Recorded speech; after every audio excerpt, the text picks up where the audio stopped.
puisque maintenant que nous avons 2 qualifiés, on peut encore plus se projeter vers les 8e de finale. Regardons le Maroc premier, la Croatie deuxième, le Maroc, vous le voyez, qui attend le 2e du groupe E, et la Croatie qui attend le 1er du groupe E. Alors l'état actuel des choses, le 1er du groupe E, ça devrait être l'Espagne. On pourrait avoir un remake du dernier Euro qui était spectaculaire, ce 5-3, cette Espagne-Croatie là qui pourrait arriver. Et le Maroc attend l'Allemagne ou le Japon, voire le Costa Rica. Karim Benani, le Maroc premier de cette poule. Je proposais le mot exploit. Est-ce que vous le validez ?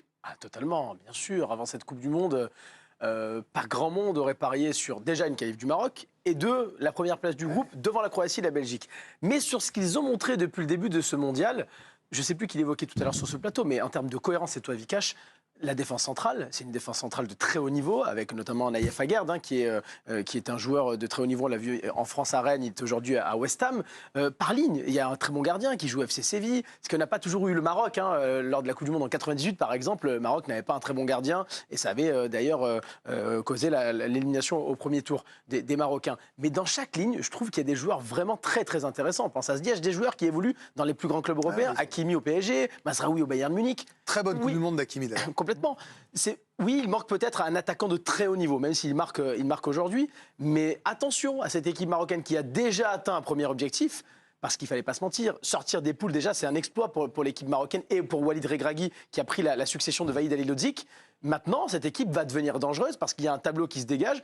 Allemagne, Japon, Costa Rica, honnêtement, sur ce que je vois depuis le début de la Coupe du Monde, c'est totalement ouvert pour le Maroc. C'est une journée historique pour le Maroc qui devient, écoutez bien, la première sélection africaine à se qualifier pour les 8e de finale depuis le Nigeria en 1998. Hakim Ziyech qui marque dès la 4e minute. Terminé en tête. En tête, pas se qualifier, en tête de groupe. En tête du groupe. Hakim Ziyech a inscrit le but le plus rapide de l'histoire du Maroc en Coupe du Monde, dès la 4e minute. Et puis c'est la première fois que le Maroc bat une sélection non européenne à la Coupe du Monde. C'est vrai, vous en parliez tout à l'heure, Vikash Jorasso, si je ne dis pas de bêtises, de ce manque peut-être d'impact devant. Mais on sait que souvent les défenses font gagner des tournois. La solidarité, l'envie, le talent, est-ce que vous les voyez capables de franchir les 8e ? Oui.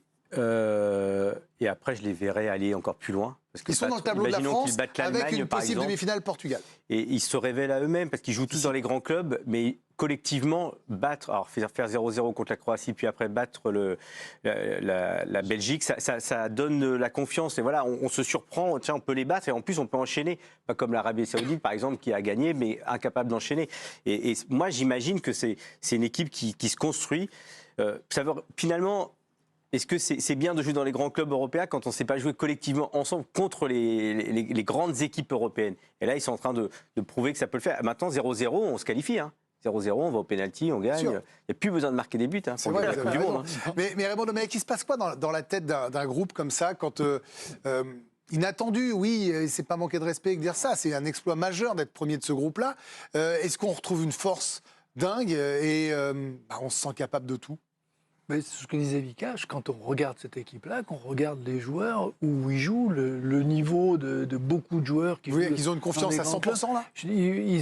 Au départ, ils ont une confiance, et puis avec ces victoires, en éliminant la Belgique et en battant la Croatie, ils peuvent se dire on est capable. Pourquoi ? Je veux dire, celui qu'on va nous présenter maintenant, ça sera ou le Japon, ou la Croatie, ou l'Allemagne, voilà, un de ces trois-là. Je veux dire, pourquoi Parce que le nom Allemagne peut faire peur dans tous les tableaux du monde. On en est encore à ce qu'un pays africain bat une équipe européenne, à que ce soit un exploit. C'est un exploit. Oui, c'est un exploit parce que le classement FIFA fait foi, parce que c'est un finaliste de la Coupe du Monde et un demi-finaliste de la Coupe du Monde. C'est pas autre chose. Il n'y a pas de doute par rapport à ce qui était. Oui, voilà. Eux aussi. Je veux dire, c'est un groupe. Ces joueurs-là jouent pas. Un groupe, il faut bien se rendre compte. On le dit, on le redit, un groupe avec le finaliste et le demi-finaliste de la dernière Coupe du Monde. Le changement d'entraîneur, ils ont perdu Harit aussi. Qui était important dans l'équipe, ils ont vite reconstruit. Le dernier match, l'avant-dernier match, l'entraîneur a fait des changements de système de joueurs sur les côtés de la deuxième mi-temps. Ziyech et Bouffal ont repris le dessus sur les Belges. C'était super, quoi. Mais tu as raison de signaler Amin Harit parce que c'est quelqu'un qui est très important dans cette sélection. Avec lui, le jeu est très fluide devant dans cette équipe du Maroc. Et moi, je trouve que c'est une équipe qui a grandi depuis 2018. Ils avaient terminé dernier de leur poule en Russie. Bon match, en faisant de bons matchs. poule. Et on sent que c'est une équipe qui a pris en maturité, qui a grandi. Cette équipe-là a grandi, ils ont tous grandi ensemble. Ils n'ont Et je pas trouve tremblé qu'il y a- pendant les qualifs, contrairement à tous les autres pays Non, africains. bien sûr. Bah, Et oui. c'est une équipe qui prend pas de but. C'est seulement le premier but d'ailleurs que prend Ray Gragui à la tête de cette sélection face Et face c'est au eux qui se le Canada. marquent. Et c'est eux qui se le marquent en plus. Oui. Donc non, c'est une vrai. équipe qui peut encore poser des problèmes sur la suite. Franchement, c'est costaud. Non, Deux équipes leur vrai- africaines qualifiées, peut-être le Ghana à suivre. Ouais, leur vrai souci maintenant, c'est justement cette espèce d'euphorie Ouais. qu'on a vue. Mais là, c'est le rôle du sélectionneur. C'est le rôle de tout le monde, de ne pas les laisser tomber dans cette euphorie où ils sont contents, ils ont gagné leur Coupe du Monde, ça y est, ils sont heureux. Oui, ils mais font vous ne la croyez fête. pas à ça. Parce que vous m'avez dit qu'ils étaient Non, mais au sérieux. oui, non, mais le problème de l'entourage et tout ce qui va se passer oui. autour et tout ce qu'on va leur dire, c'est là où ça devient Pas d'enflammade, problématique. en gros, si je vulgarise. Oui, mais c'est difficile. On voit Hervé Renard, tu disais, avec l'Arabie Saoudite. Lui, il a eu beau faire tout ce qu'il voulait en interne, mais je pense que tout ce qu'il y a eu autour, ça a été jour férié là-bas.